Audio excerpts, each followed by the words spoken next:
Donc ça tourne. Ok, super. Génial. Ok, donc on a une question de Sophie. Comment s'autoriser ses rêves? Comment s'autoriser ses rêves? Ok. Bah, ça c'est pas compliqué, il suffit de te les autoriser. Super. Première étape, tu t'autorises tes rêves. La vidéo qui sert à rien. Ouais. Première étape, tu t'autorises. Deuxième étape, ça fait boum boum et tu vas voir qu'est-ce qui fait boum boum. Donc, bien sûr qu'on s'approche de ses rêves, on met de l'énergie à plonger dedans, déjà, première étape, mais une véritable étape, c'est-à-dire que on fait des plans, on fait des projets, je sais pas, moi si ton rêve c'est d'aller habiter à l'océan, ok, ben, tu mets des choses en place, c'est-à-dire que tu te renseignes, tu regardes où c'est que c'est possible, pas possible, combien ça vaut, comment je peux dégager de l'argent, nanana. Tu mets en place tout ça. Maintenant, quand tu vas t'approcher du jour où il faut signer, où vraiment tu es décidé, là peut-être qu'il va y avoir du sabotage, et c'est ce que elle doit vivre, parce que sinon elle ne poserait pas cette question. Et aussi, moi, ce qui me vient, c'est l'idée du premier pas. Et l'idée du premier pas, ouais, c'est déjà le premier pas. Il est impossible à personne. Mais il faut être d'accord pour faire le premier pas sans que ça aboutisse. Ok. Si vous dites je fais le premier pas et ça doit aboutir, il y a beaucoup de pression dans ce premier pas. Si je fais le premier pas parce que c'est joyeux de faire le premier pas et que je vais laisser la vie décider de la forme que prendra ce premier pas, c'est-à-dire que mon rêve c'est la maison à l'océan, je fais ce premier pas, ça met tout un système d'énergie, de rencontres, d'événements en route que je ne maîtrise pas et que je ne maîtriserai jamais. Mais au final, je me retrouve par exemple avec un terrain qu'on me prête et j'achète un camion. Et finalement, je vais me retrouver à faire des allers-retours très facilement là-bas et je serai allé vers mon rêve.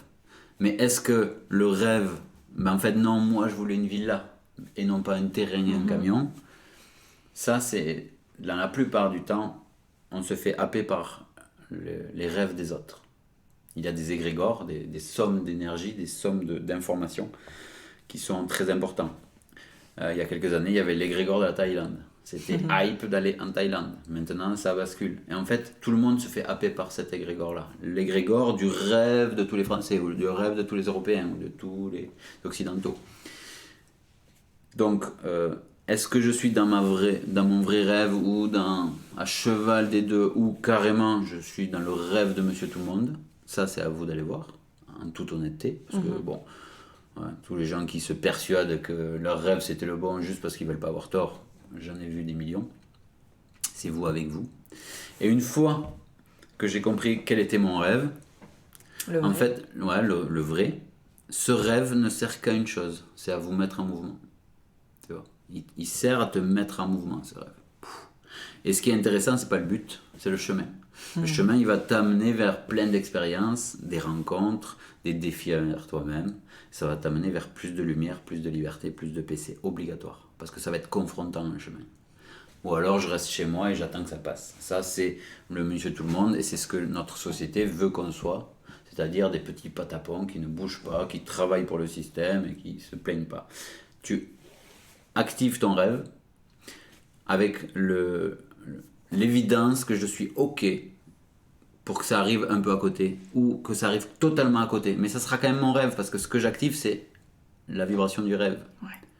Et la forme que va prendre la vibration du rêve, c'est-à-dire une expérience de joie, la forme finale me sert d'appât et de moteur, mais on s'en fout en fait si ça y arrive ou pas. Par contre, si l'ego se borne et veut absolument ça, il va passer à côté de plein de possibilités en fait. La vie va te dire, mais non, n'achète pas une villa, achète un camion. Et là tu vas faire, mais non. C'est une villa que je veux. Non, je veux une villa. Donc tu vas refuser une proposition, un super camion à moitié prix, neuf. Tu vas pas le vouloir parce que... Et en fait, c'est ce camion qui t'aurait amené à faire 2-3 vacances, rencontrer des gens qui te proposent un terrain gratuit. Tu vois. Donc c'est comme ça qu'on fait le premier pas dans le rêve. En sachant que je fais le premier pas dans le mouvement, c'est la seule chose qui importe. La forme finale, je m'en fous parce que c'est le chemin qui va me nourrir. Cool. Voilà. Et sa question, c'était la question de base, tu te rappelles? La question de base, c'est... parce que là, pour le coup, je répondais au premier pas. Comment s'autoriser ses rêves? Voilà, et comment s'autoriser ses rêves. Donc déjà, faire le premier pas. Et donc, l'essence de sa question, c'est une fois que j'ai tout mis en place, j'ai le terrain, on va dire une villa. J'ai une villa là-bas, mes enfants sont grands, hop, je plonge. C'est là où c'est compliqué. Parce que là, maintenant, tout est possible et je vais me confronter à la réalité. C'est-à-dire que mon rêve est là-bas. Mais là-bas, mes enfants sont plus loin. Mes amis n'y sont pas. Patati patata, patata tatata. Et là, les peurs arrivent. Tous les dossiers de peur arrivent. Donc en fait, comment m'autoriser mes rêves? C'est déjà comprendre qu'un rêve, c'est un chemin et non pas un but. Parce que comme ça va apaiser le tout. Mais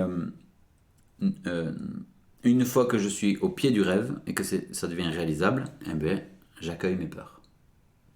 Et là, je fais comme tout à l'heure avec les relations. Je vais voir sensoriellement. Voilà, sensoriellement. Est-ce que la part de moi qui a besoin des amis, okay, est plus en PLS que la part de moi qui va refuser d'aller habiter là-bas, accepter de ne pas y aller, tu vois. Et ça, il n'y a que votre corps physique qui peut vous donner l'info, dans le ressenti. Je me projette à rester ici avec tous mes amis, c'est très joyeux. Je me projette à partir là-bas, c'est joyeux, mais mes amis restent là. Voilà.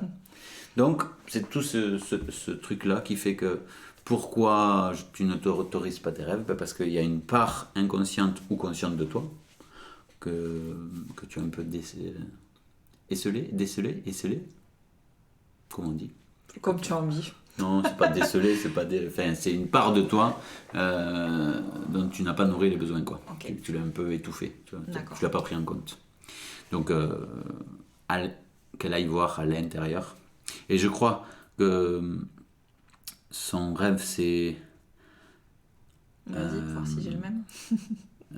Changer de boulot, lâcher le boulot. Lâcher le boulot, ouais. Lâcher le boulot. Et donc voilà, moi je dis, si je regarde un peu vite fait dans ton inconscient, c'est lâcher le boulot, ça coupe en deux mon statut de mère. En fait c'est faux, parce que ce dont tu as peur en lâchant ton boulot, c'est de ne pas pouvoir subvenir financièrement aux besoins des enfants. Et en fait ça c'est le rôle du père. Donc c'est un faux problème. Donc la vie ne t'emmerdera pas avec ça, parce que le financier c'est le rôle du père et toi tu as la sécurité émotionnelle à gérer. Donc si je change de boulot, je prends le risque de ne pas garder mes enfants dans l'abondance financière et matérielle. Est-ce que c'est vrai? Oui, non, peut-être, rien à foutre. En tout cas, si tu ne poursuis pas tes rêves pour ne pas foutre tes enfants en galère, tu fais porter la responsabilité à tes enfants du fait que tu n'écoutes pas tes rêves et tu leur apprends à étouffer leurs rêves. Tes enfants ont sûrement rien à cirer de manger des pâtes pendant 4 ans si tu es une boule de joie à côté d'eux. Et si de toute façon tu es une boule de joie parce que tu as écouté tes rêves, la vie est bienveillante avec toi et va te nourrir dans tous les domaines de la vie sans souci. Parce que la vie aime la joie et montre, pique, appuie la peur pour aller vers la joie. Donc voilà. Super. Bah, je vais aller réaliser mes rêves. Ouais, moi aussi. Rien que j'ai oublié, je vais y aller. Sur ce, on y va. Salut. Ciao, ciao.